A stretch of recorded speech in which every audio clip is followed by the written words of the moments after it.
oui, il y a une coopérative en moyenne, voilà, en moyenne.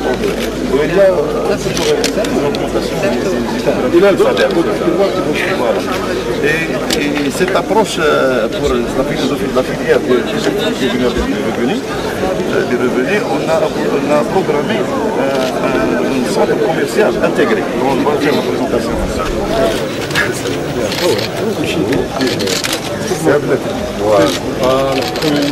اجا سيدي جيت نكلم الشاري اجا غير ماشي مكرونه ماجور اجا تجي كوموندون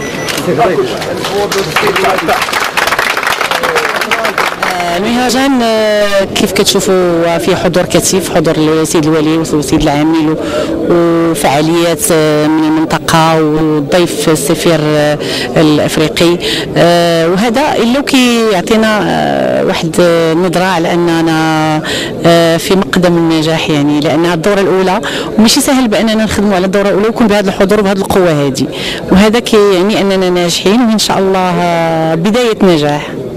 ماشي سهل باش الجمعيه تكون اول خطوه لها تدش دار العسل بهذه القوه وبهذا الشكل وبهذا، يعني هي قيمه مضافه للجمعيه بطبيعه الحال، وطبعا بشراكه مع عده جهات، يعني المبادره الوطنيه وجمعيه اركانا والجماعه والجماعات المحليه، يعني واحد المجموعه والسلطات كلها متدخله في هذا الشيء، وحنا فرحانين بزاف بان هذا الشيء غيخدم الساكنه وغيخدم الناس اللي كيمتهنوا المهن اللي هي صعيبه بزاف وبسيطه بالنسبه للدخل ديالها، اللي هو ماشي دخل اللي خيالي، هو دخل يلاه تيكفي المعيشه ديال ذاك الانسان اللي هو يعني النحل ولا العسل ولا اركان ولا هادو كلهم يلاه تيكفيو المعيشه ديال هاد الناس هادو، وهذا الشيء اللي تنخدموا لاننا نحسنوا الانتاج ونطوروا الامكانات ديال التقنيات اللي هي تقنيات باقيين تيخدموا بالتقنيات اللي هي قديمه وما كتعطيهمش واحد الانتاج اللي هو كبير، وحنا كنحاولوا، وهذا كان حلم اننا نخدموا مع السيد الرئيس امروش حسين اننا نشوفوا تقنيات اللي هما تيخدموا بهم العالم ندخلوهم ونحسنوا الانتاج، وبكون عندنا عندنا الطلب وما عندناش التسويق بزاف، ما كنقدروش، ما كاينش تلبيه التسويق بشكل كافي، يلاه الناس كيخدموا على قد داكشي المعيشه ديالهم، ولكن الا عطيتهم تقنيات جداد وكبنا العالم، راه كاين تقنيات خطيره جدا فيما يتعلق بالنحل والعسل، وحنا عندنا الارضيه، عندنا الجو زوين، طبيعه كتعطينا عسل لذيذ، عسل ديال الاعشاب، علاش لا؟ اللي شفتوهم هذاك هي مجرد بدايه ان شاء الله، والجمعيه غتخدم ان شاء الله على اشياء اللي هي اكبر واكبر. هو فقرات غتكون غنيه جدا، بحيث غادي تكون سهره في وسط الساكنه ديال تارودانت اركانا، لبت الدعوه جميع الفنانين ديال المنطقه، منهم فرق فولكلوريه، منهم السيده تبع مرانت، منهم فريد غنام الفنان الشاب، منهم واحد الفعاليات كثار من الفنانين اللي معروفين على الساحه، وما هذا الا ثقه في هذا المهرجان.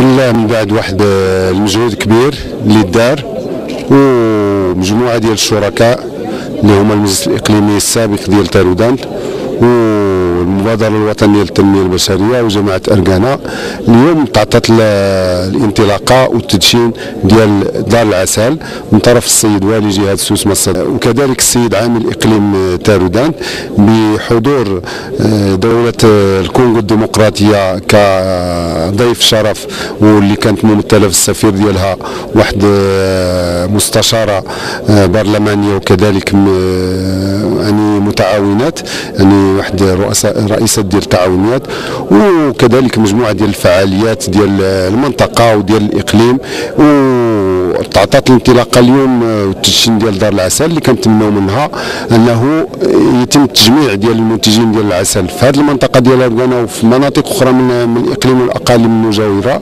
وكذلك يعني الرفع من قيمه المنتوج وتثمين المنتوج ديال العسل، وكذلك احياء واحد العاده اللي هي ماشي تراث ولكن كانت يعني عاده موجوده، ان في كل دار في هذه المنطقه لابد من نلقاو السله ديال النحل ولا جوج ولا كنلقاو اشباح ديال النحل، وكذلك احياء هذا المنحل ديال الانزركي اللي هو اقدم واكبر منحل تقليدي جماعي في العالم، اللي ان شاء الله غادي تكون عنده انطلاقه جديده، لان هناك واحد المجموعه ديال المشاريع اللي كتعلق بهذا المنحل، وغادي ان شاء الله تعطى انطلاقه جديده، وغيتم غرس واحد المجموعه ديال النباتات الطبيه والعطريه اللي اولا غادي يستفد منها المنتج ديال النحل، وكذلك اصحاب الضيعات يعني الفلاحيه اللي هي الان مهجوره لن تعود تستغل، وغادي يتم حفر ابار وتزويد تقنيات يعني متطوره ان شاء الله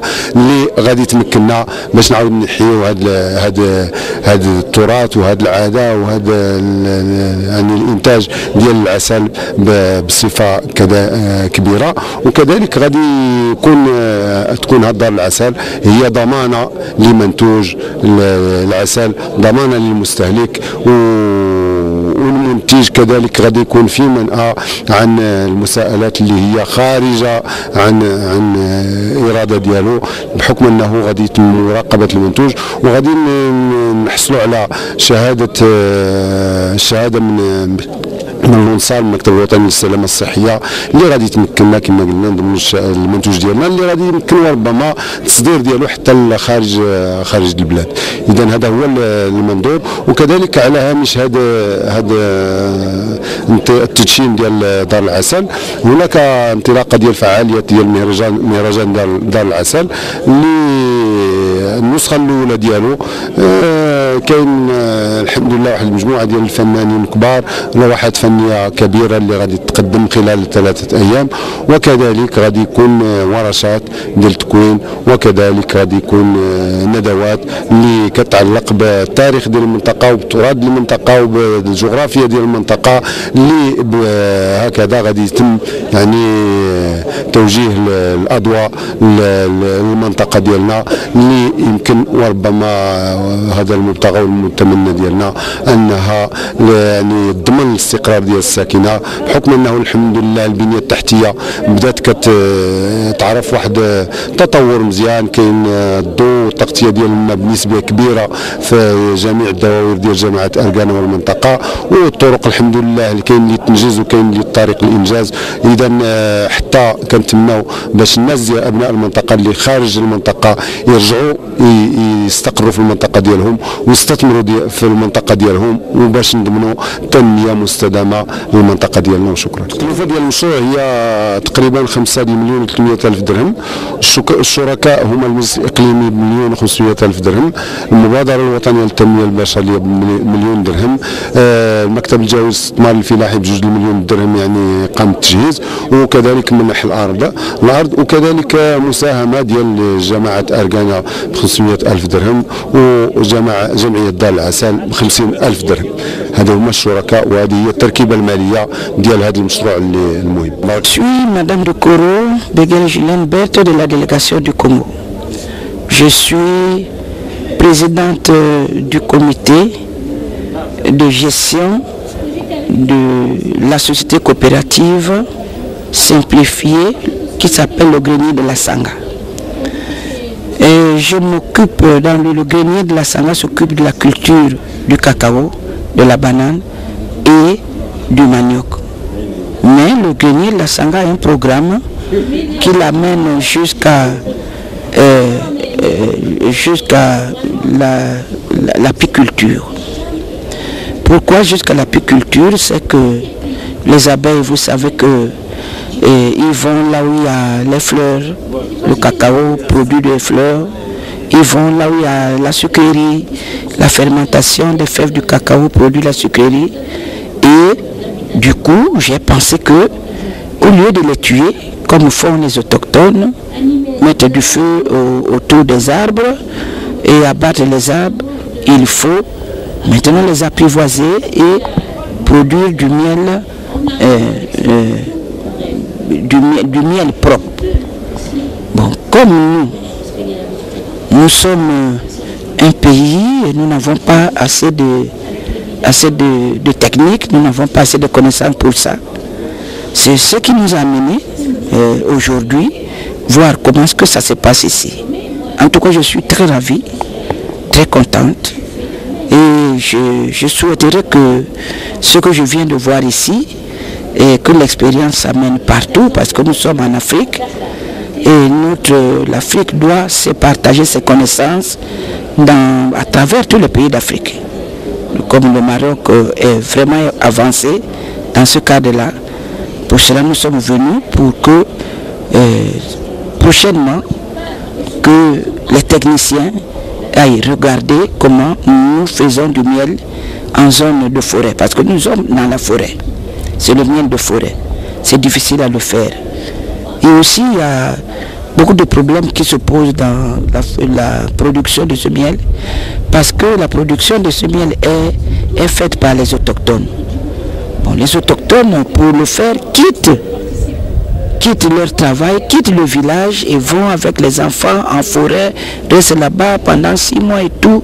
C'est une destruction massive que l'on constate. Ils abattent les arbres, ils mettent du feu et ce n'est pas bien. Et nous voulons une technique comme celle-ci. Nous voulons une technique comme celle-ci. Nous disons qu'il n'y a pas que seulement le miel, il y a beaucoup de produits de terroir. Il y a beaucoup de produits de terroir. Aujourd'hui c'est le miel, demain ça sera un autre produit. Mais nous estimons que ces produits doivent être commercialisés, transformés, commercialisés par nos pays et vendus à travers les marchés de nos pays. Vraiment, notre souhait serait que l'on mette en place vous voyez un groupe de travail qui pourra valoriser les produits de terroir tels que le miel.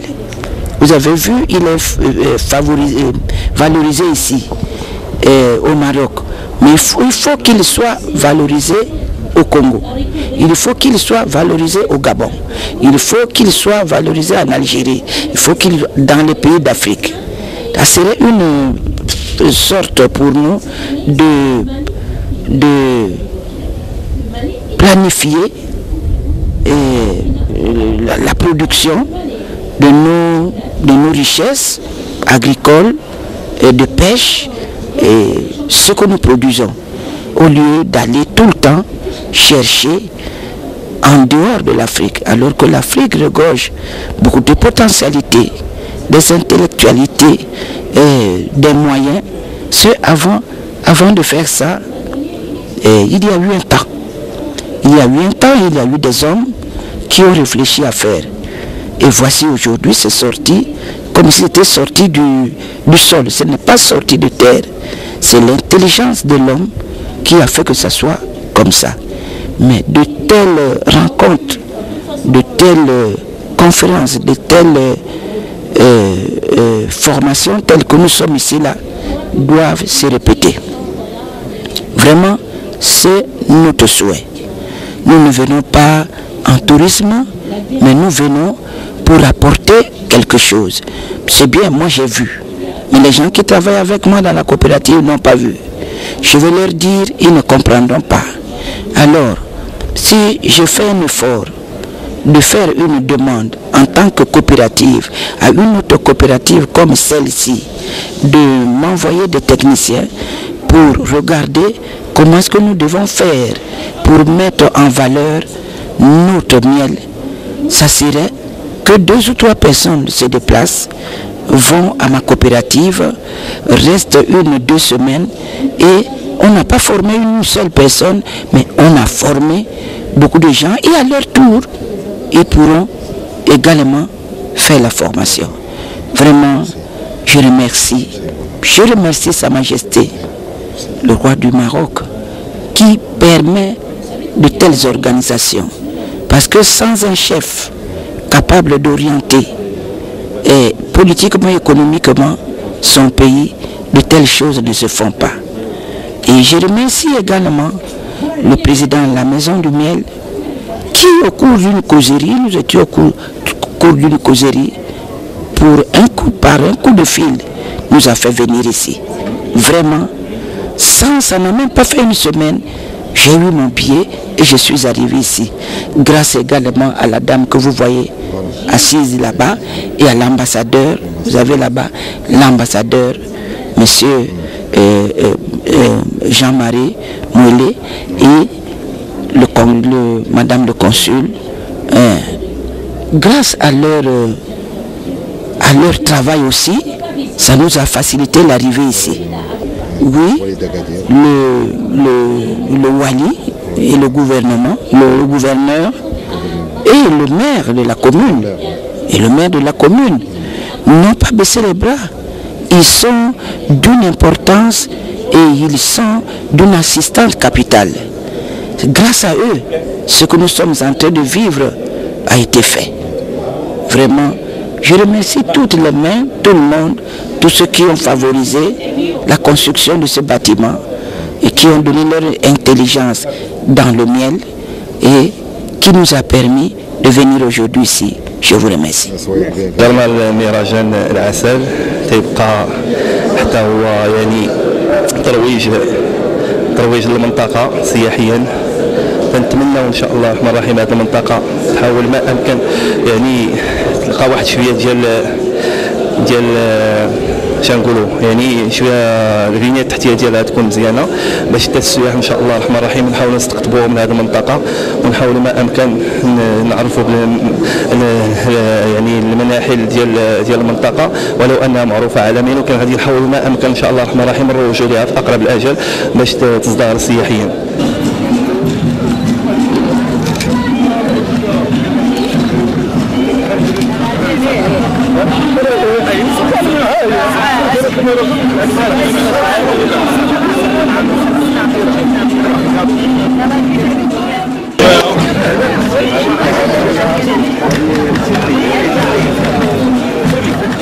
هذا المسير البيت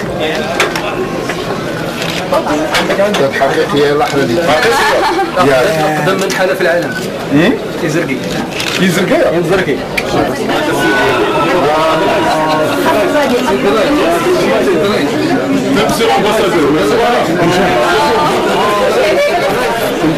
بغيت برست عليكم.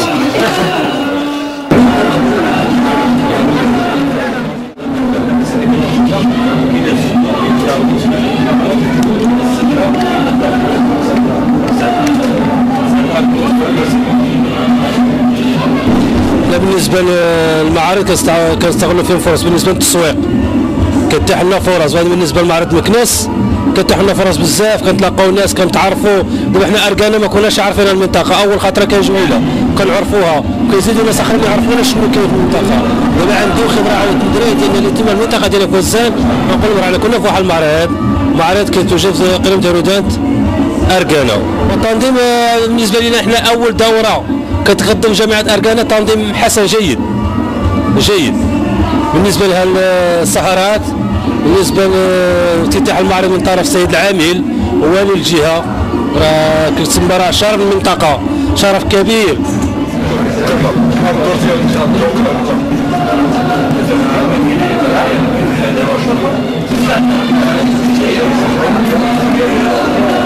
عندنا العسل ديال الطرموس وديال الزعتر وديال الليمون وديال العشاب، 4 دي ماركات ديال العسل. دابا المهرجان مزيان داز بخير وعلى خير، والناس زعما كلشي جاو بالخاطر وداو الخاطر ديالهم. ايوا وحنا لاول مره هذا المعرض وجانا مزيان الحمد لله، وتنشكروا الرئيس ديالنا وتنشكركم نتوما ونشكروا جميع اللي تيجري في هذه المصلحه ديال المعارض وديال الحفله وكل شيء. تنوجدوا اركان وعملوا دلوز ديال الكاوكاو ودلوز 2 ماركات والسمن والعسل برنا لها، وعندنا دقيق ديال الزلميط، وعندنا دقيق ديال الشعير وديال الذره وجميع المكونات ديال وكل شيء طبيعيه، ما فيها شي حاجه اللي ما سميتو، كل شيء طبيعيه والحمد لله. وعندنا العسل الحر ها هو ديال الزعتر. الحمد لله الحمد لله بداو الناس فيه. يا المعرض باقي غدا والحد ان شاء الله راه غادي يكون غير الخير بحول الله. التنظيم ديال المهرجان مزيان، كلشي مقوم، كلشي زعما منظم من طرف السلطه، من طرف الجماعه، من طرف العماله والمغرب، كلشي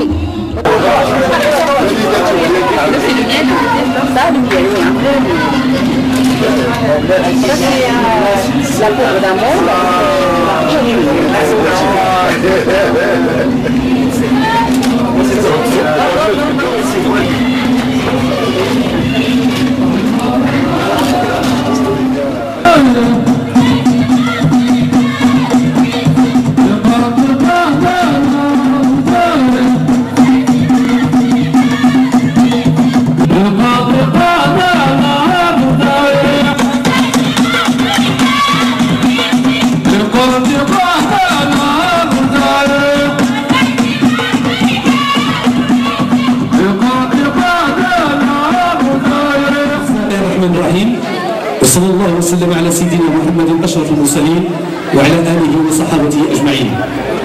السيد والي جهة سوس مسا عامل عمالة أكادير الكمان، السيد عامل إقليم تارودانت، السيدات والسادة الوفد المرافق للسيد الوالي والسيد العامل، أيها الحضور الكريم كل باسمه وصفته وحضوره.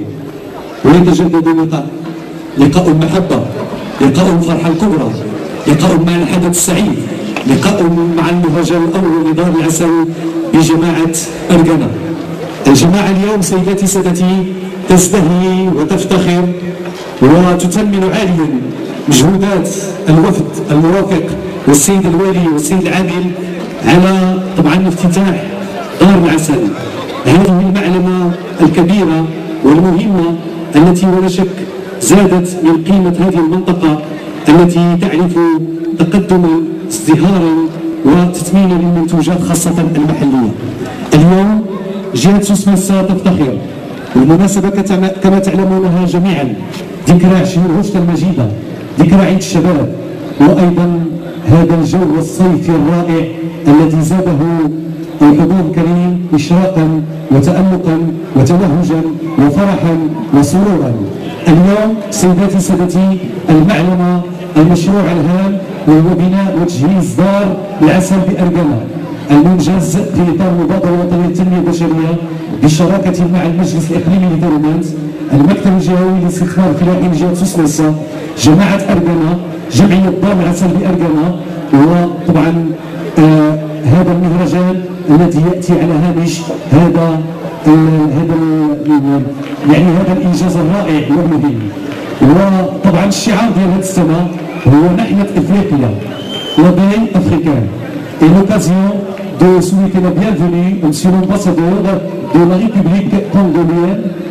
طبعا السيد السفير كيحضر معنا، وطبعا الانفتاح على افريقيا دعا اليه صاحب الجلاله باعتبار المغرب اوراقه في اوروبا، اغصانه وجذوره في افريقيا. فتحيه للمهرجان، تحيه للدوره الاولى، تحيه لمنظمي المهرجان، تحيه لجماعه أرقنة، تحيه للسيد الرئيس ومن خلاله جميع اعضاء هذه الجماعه الرائعه. خير البدايات والمفتتح آيات بينات من الذكر الحكيم يتلوها على مسامعنا جميعا السي عبد الصمد أمزوز، فليتفضل مشكورا.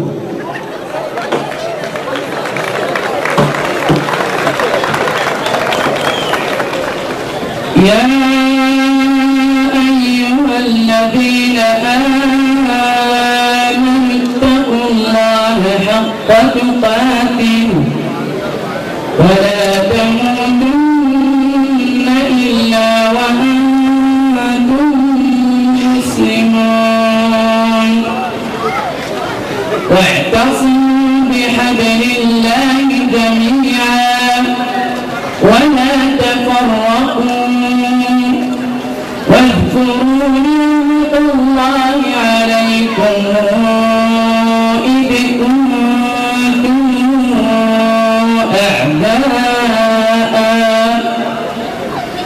إذ كنتم أعداء فألف بين قلوبكم فأصبحتم بنعمته إخوانا، وكنتم على شفا حفرة من النار فأنقذكم منها. كذلك يبين الله لكم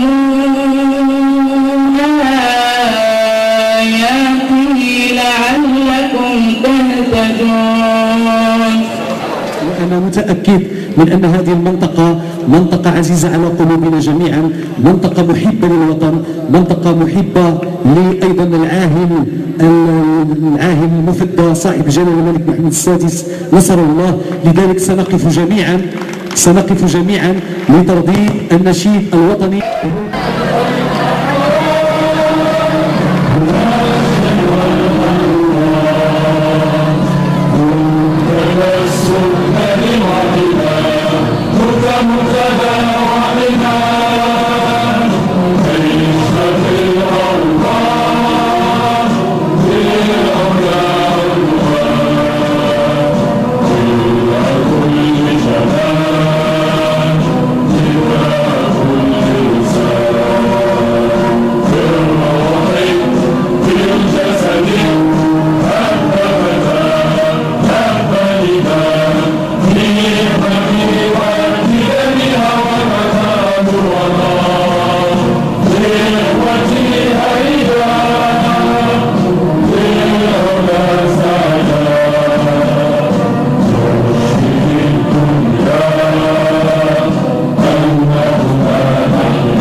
الصلاة والسلام على رسول الله وآله وصحبه السيد وهو صاحب الجلالة على النفوس والأسرى السيد عالم جلالة الملك علاء Taravane, son Excellence, Monsieur l'ambassadeur de la République du Congo, السادة السيد رئيس الغرفة الفلاحية الجهوية، السيد رئيس المجلس الإقليمي، السيد رئيس المجلس الجهوي بالنيابة، السيدات والسادة الحضور، كل باسمه وصفته، اثبتنا تروى مترقان ونقول له لدي مشكال زغمس كأنه يدوغن ولا ما يقربن. حقيقة الجوجة دغلا كنا ووال ولا كنا الكلمة الجيران ولا كنا الحس يقالوا، ولكن ما يقال المهم غساد أنه واش كان دارنا المسؤولين منا وكان نسيتنا واش كان دارنا ضيافنا زغمس كاتين من برا ولا زغوبنس انت ما زيرت.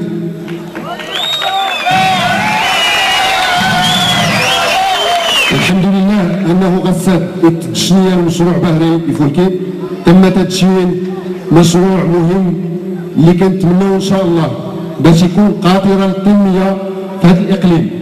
هذا المشروع ديال دار العسل اللي دار في ظل المبادره ديال سيدنا نصره الله جلاله الملك محمد السادس الله ينصرو ويخلي لنا. الهدف من هذا الدار هو اولا نحييو واحد العاده، واحد التراث اللي في البلاد، اللي كان كل دار كانوا فيها الجبوحه ديال العسل. كي قالت تيكميله كيستسلاين تمنت، كي قالت لي تيكميله كيسيكونيفن. نتمنى ان شاء الله باش الخيرات هاي كفايه فوتيت مزيان، باش ان شاء الله هاد العاده اللي هي طيبه وجميله جدا اللي غادي نتمناو باش نتمنوا المنتوج ديالنا. عندنا واحد العادات ديال المؤهلات الطبيعيه والسياحيه وعادات وتقاليد اللي كنتمناو هذه المناسبه ان شاء الله باش تكون مناسبه، باش المنطقه ديالنا جماعتنا قيادتنا بالجماعات ديالها، والحمد لله انها دار العسل كتجمع الجماعات ديال القياده ديال اركانه باربعه وماشي جماعه اركانه بوحدها، الناس ديال المكان وبيقودين. كنشكروا كاع اللي دعمنا وساهم في هذا الفرح بالموازاه مع افتتاح وتدشين دار العسل. كتعطيو انطلاقه الحمد لله من طرف المسؤولين ديالنا لهذا المهرجان. de la région Mouss-Bassa, Monsieur le gouverneur de la province Camerounais, Monsieur le président de la commune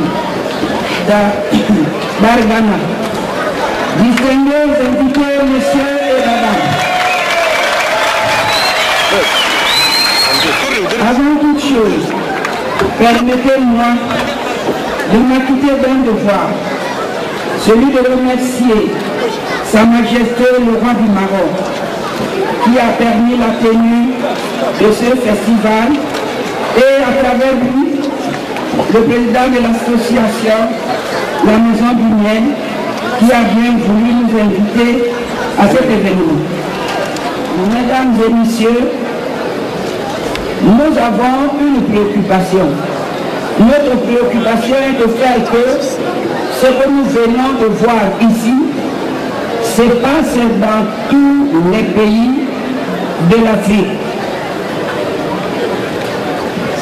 كنغادر كلهم بانه اولا فرح له بجوج الشخصيات وغزل الاشخاص داخل العدد من الكتابات التسجيليه اليوم هذه الذكرى الخيريه اكيد زرع الناس في الدول الافريقيه كلها مثل الحمد لله هذه غيره ديال الشهاده بانه الحمد لله مختص بالبال. Notre souhait au moment où je me trouve ici, c'est de faire que nous mettons une plateforme pour travailler ensemble, pour revaloriser les produits semblables au miel, parce qu'aujourd'hui c'est le miel, demain ça sera un autre produit. Et partout ailleurs en Afrique, il y a de ce produit. Nous voulons que le Maroc, le royaume du Maroc, qui est très avancé dans ce genre d'organisation, tire la locomotive, soit présent et s'organise pour que nous qui avons un peu de retard, nous le suivons. Vraiment, je remercie ceux qui ont permis cette organisation et je remercie personnellement le président qui a bien voulu que nous soyons ici.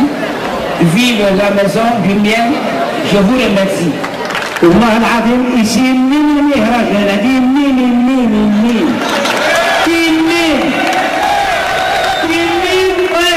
وحور يا سلام انا وزلنا سن حر الله منين حلو مهرجان حلو هذا هو المهرجان هذا هو الغربي يا جماعه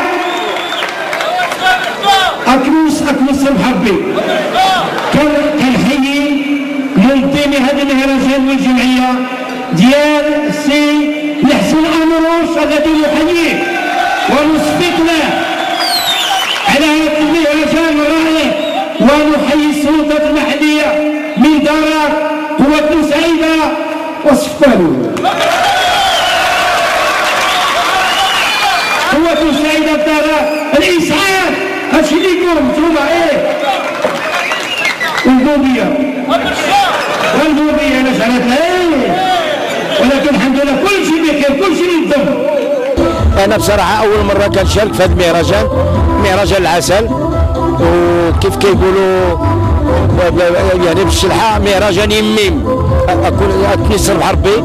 واللي عجبني هو الجمهور الله يعمرها دار كيتصنت كيعرف كل كلمه اش كتقول. وكنحيي رئيس الجمعيه اللي هو السي عمروش، يعني صراحه الحسن على الجمعيه ديال جهلاء التنظيم المحكم. ومن طبيعه الحال الفضل كيرجع ثاني للسيد العامل اللي الفضل ديالو هو باش كنشارك اليوم في هذا اللينا، وكان كيف شفتوا وكذا. وكنحيي حتى السيد الوالي اللي صراحه انت هو الحضور ديالو كان مهم وعطي قيمه للمنطقه، وشافوا المنتوجات اللي كاينه ديال المنطقه.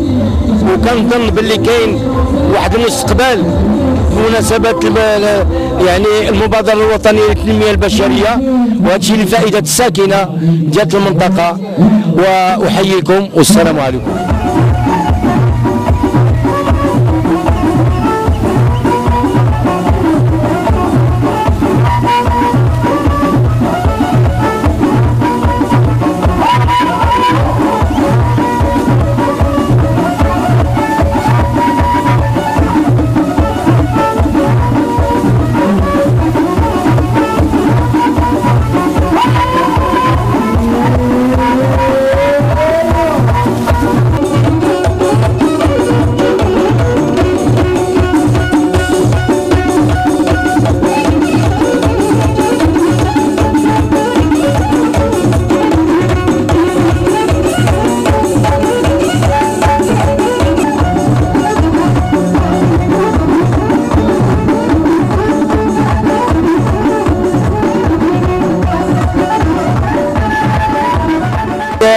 استثمار المهرجانات اللي سكر السي حسن عمروش كنتشكر بزاف حيت اول النسخه نسيت غمسكاتنا ورغنا تيسكار غمسكاتنا بالافتتاح تدشين دار العسل غير كاد استثمار بزاف لان الصفرحه كذا مدنا غمسكاتنا المنطقه نتشكر مدنا بزاف استثمار مدنا المهم الخيرات يفركي بزاف وشكرا.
كيفرح الشباب ديالنا كيفرح المنطقه كامله.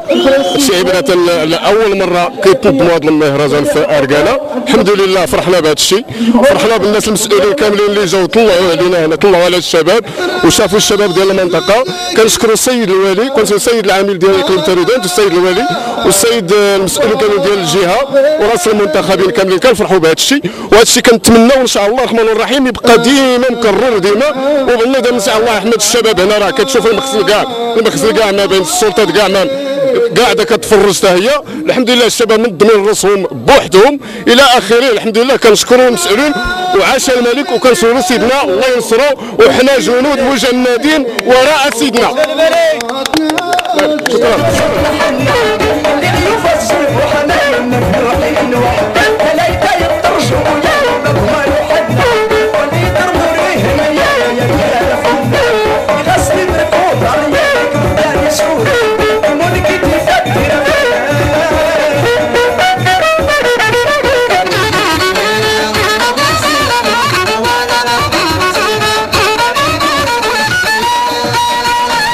ديالنا نديروا مهرجان في اركانا وهذه اول مره.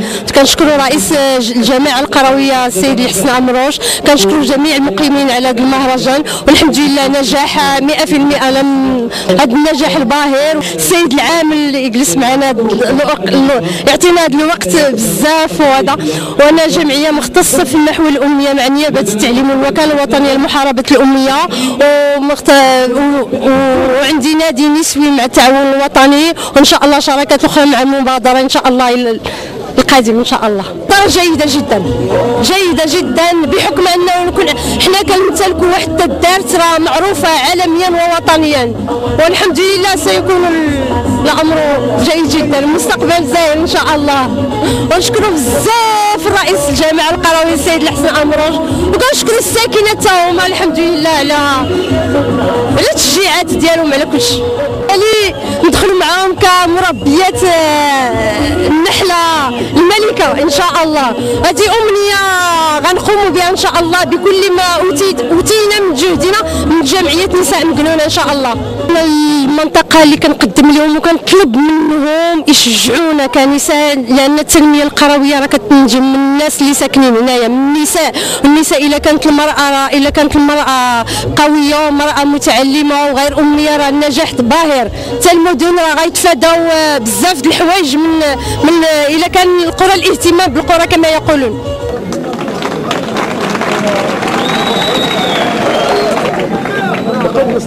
وتقدم السيد الولي السيد عامل اقليم تارودانت مشكورا. يكلمه السيد العامل مشكورا عامل اقليم تارودانت مشكورا.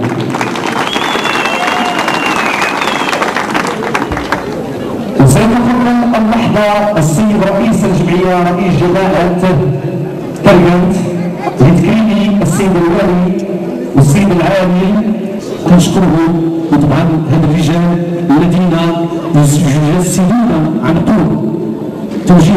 الجلاله لان كيبقاو الناس الوطني فطبعا النزول عند المواطنين وكذلك ملامسه يعني هموم المواطنين وكذلك تشجيع وتنميه كل الثقافات وخاصه الثقافه في بعدها الانساني. شكرا سيد العميد، شكرا سيد الوالي، شكرا ايضا السيد الوالي يستحق طبعا كل التقدير. وهذه الهديه للصناعه التقليديه، كل شيء جميل، كل شيء زفازل، الهديه من الصناعه التقليديه الاصيله. كذلك السيد العميد عامل الكلمات يستحق منا هديه تقدير وامتنان ومحبه من كل ساكنه تركات، كل ساكنه هذه المنطقه وكل ساكنه جهه سوس مسا. شكرا السيد عامل الكلمات على التشجيعات، على تسمين المجهودات وعلى تسمين ايضا كل ما هو جميل هذه المنطقه ديالنا. شكرا. Monsieur l'ambassadeur de la République du Congo, Monsieur l'ambassadeur de la République du Congo, merci beaucoup et soyez une autre fois le bienvenu. يتقدم الآن السيد هو رئيس الغرفة الفلاحية الجهوية حاج عطية.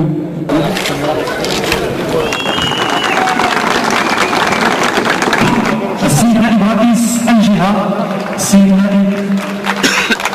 نائب رئيس الجهة والرائع رئيس المجلس العلمي اللي كنفتخروا به كثير، رئيس المجلس العلمي تفضل مشكورا. هنيئا السيد الرئيس. الكسر الرملي مرحبا بيا غالب، مرحبا بكم برا. السيد المدير الجهوي للفلاحة يتفضل ومن يمثل السيد المدير الجهوي للفلاحة مشكورا. وطبعا هذه المنتوجات كلها ديال الادران تمت ديال المنتوجات المحليه، الحمد لله كلشي مغربي. هي زوج بارك الله عليكم. وهذه المجهودات اللي كيقوم بها من اجل تنميه طبعا كل ما يتعلق بالماء في المنطقه ديالنا. هنيئا لنا جميعا هذه الاطر التي طبعا كرمت اليوم وتستحق منا التكريم والتكريم. تبارك الله عليكم. ولا قسمت ولا قسمت ولا قسمت في الثمن ولا قسمت في الشروط. هجمت الشباب هذا يتاهل تهلا توي والقسم تاتي وادي فرقين والقسم هذه اللي كنت واتساب ويفوق في اللون الواتساب اللي خلوت عمرك بلا الزمان والقسم وانا غابت الكواري وزد قليل نجدان ودي قليل نجدان ورسجدين ورداك تسد جدين ورجود يتزرعي غرور اين غرور كيرا دورنو ورجود يستلن الاختياري ده يسن قال بصغير كين كرا وما دالا غاس نتغرا باش تاسلي في دوشكا نكي في تاسلي الداوي واتانا يا ما يعملوا انت تقول الامر هذا كيف دوشكا تاشي لي فوق قليل تاسلي بهاي مهدارة وفرنو تفضل ميت نصوص النعبي ديرو تسمى جرانا مزنست كلام تتكلم عن ستقيل ميكا عقل ستجداس الفوق هل نستري كنسر دون ستحبون ستيت سلاتي ستر سلاتي هنا لها نتهد وخدها في الريال غانا فتحر غير كيس كتلات مغرق مزيد مقر غنتسلي في وين تقول نقول دي سيتو دوار ما نزلش نتامين ثان سلاتي نغا يا ولا اله الا الله لا لا لا وانفاق مرسولي وزر سوفو وغراس وادرا دايمين وغادير مكين نيران واني غات بيه ليني في الذي فوق انا مختار رجلي ميخا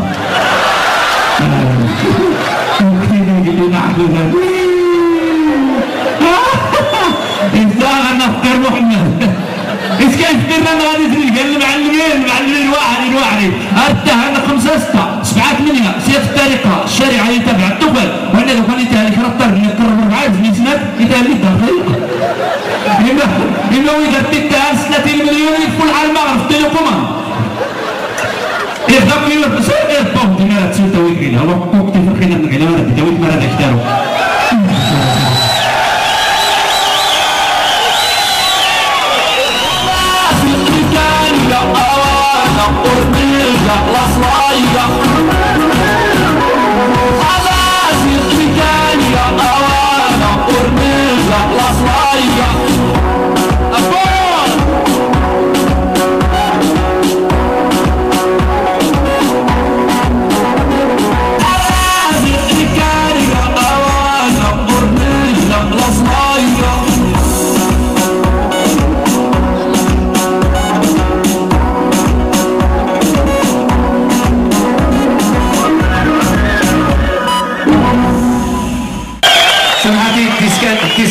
تيسكادي الصغير صور وين تيسكادي تهدو دوسي الريال الامازيغيه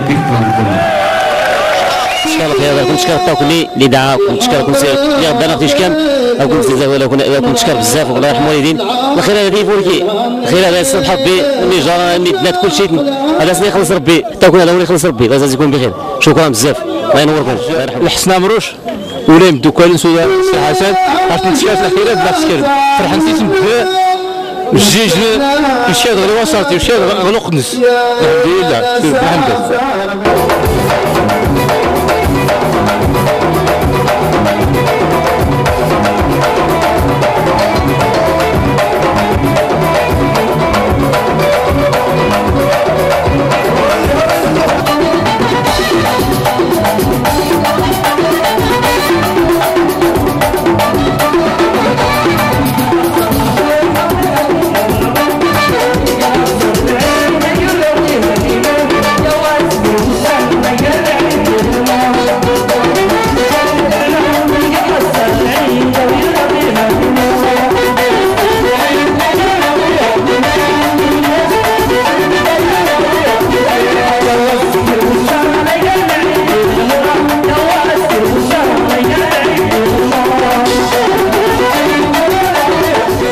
مرة كاين هنايا الحمد لله راه كاملين قبائل الجولة يتخرجوا فيه اول مرة ان شاء الله وكنتمنى ان شاء الله يزيد المزيد في هذا المهرجان وهذه المنطقة معروفة بهذا العسل الحور والعسل المهم وهذا الشيء الحمد لله نتمنى شكرا للمنظمين اللي كاينين هنا كل شيء وشكرا على سميتو ديال هذا الجامعة اللي المهرجانات المهرجانات نفاد قسمتنا انا مقرنين تبارك الله هي البنات تبارك الله واخا كاع اول مره تبارك الله الى اللي قبل في المهرجانات كنتمنى ان شاء الله تبارك اخر مره اللي تبان بعيد لا الفاعلين الجمعويين لا الرئيس الجماعه لا كل المهم كل ما تبدا ما قناه واش نطفى الوقت والو نستمروا لنا واخا كاع اول مره اعتمد واش نطفى الوقت والو كل الصحاب بيعطيكم اللي دارنا واش كاع راكم تشكرت القدوم منهم انا نتمنى مرحبا بكم غدارنا ومرحبا بكم غدارنا غما سيده وزيك ان شاء الله